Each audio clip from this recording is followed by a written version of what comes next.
Our situation today on Redneck Rescue is we've got a customer that has a sled that died about a mile out on the trail. Wouldn't fire back up, so we're going to go out, pull the belt, tow it on in, and help him load it in the back of his truck. Let's go check it out.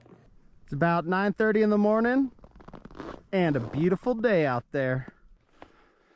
So this is a 2017 Skidoo 850, and here's how you take the belt off. First you got 3 clips, 1, 2, and a 3. Take the side panel, you can lift it forward and off. Newer models with a turbo will have a clutch temp sensor. You'll want to make sure and unplug that before you remove this. This guy though, just pull this clip, don't lose it.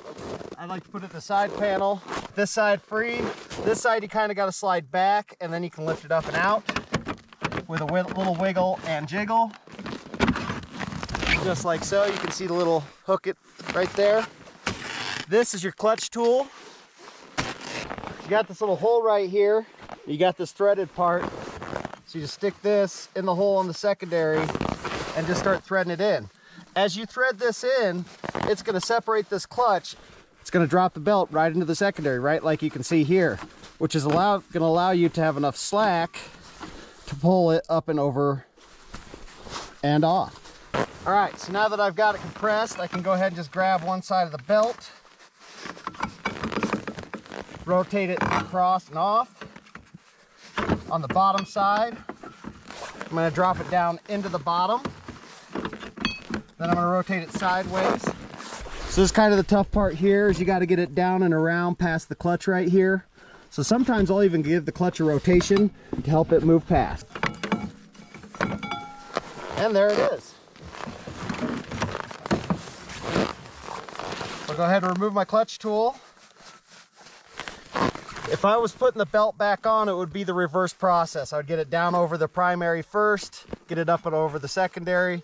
As I unscrew this, I would take the slack of the belt and push it up and over the top and just push little, kind of like whipping a hose, whipping it right up and over the top, so that as you loosen this, the belt comes back up to the top of the clutch. The belt is also directional, so you want to make sure that you put it on the correct way. In the end, if you have a new belt on, you've got these little dips on the top side of the belt. The bottom of this dip should be even with the top surface of the secondary. If not, you're gonna have to adjust the deflection. But we'll do that in another video. So getting this clutch cover back on is kind of a wiggle and jiggle type of deal. Take this little hook, push back down into the slot. The first time you do this, it will be a challenge and you will fight getting it on and off, but if you wiggle and jiggle, it will happen. There we go. Now let's take our side panel, put it back on,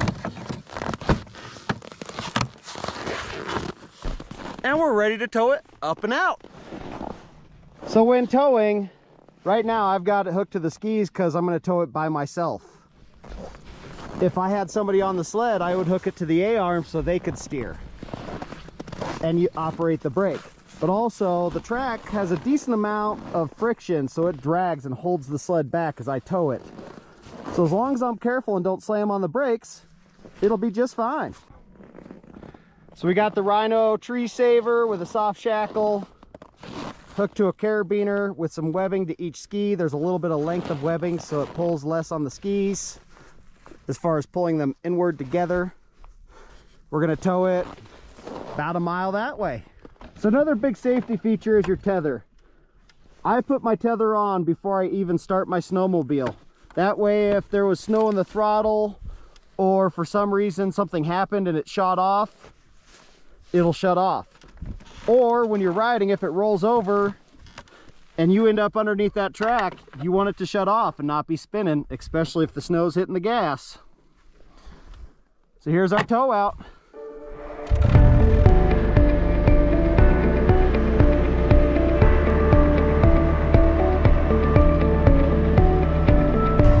So if you just hop on and just kind of like line it up with your ramp, I'll give a little bit of momentum at the end and you'll just glide right up to the ramp.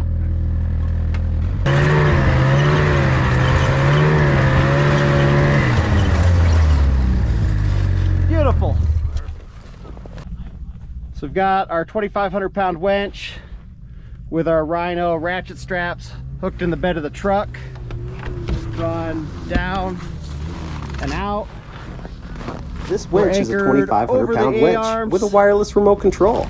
I built a platform for it that has anchor points and a small receiver hitch.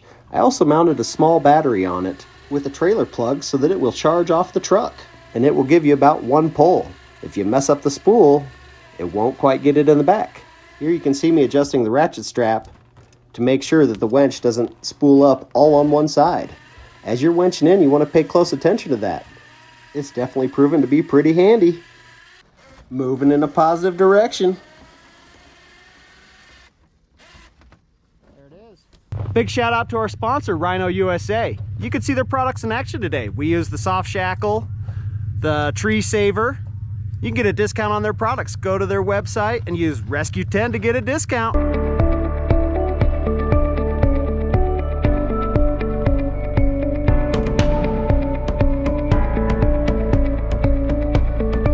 This is Dorf, my 1968 Ford F-250 Highboy. Rebuilt it in high school, bought it back 18 years later. Watch for that story coming out this spring. If you enjoyed today's episode of Redneck Rescue, go ahead and hit that like and subscribe button. Have fun out there.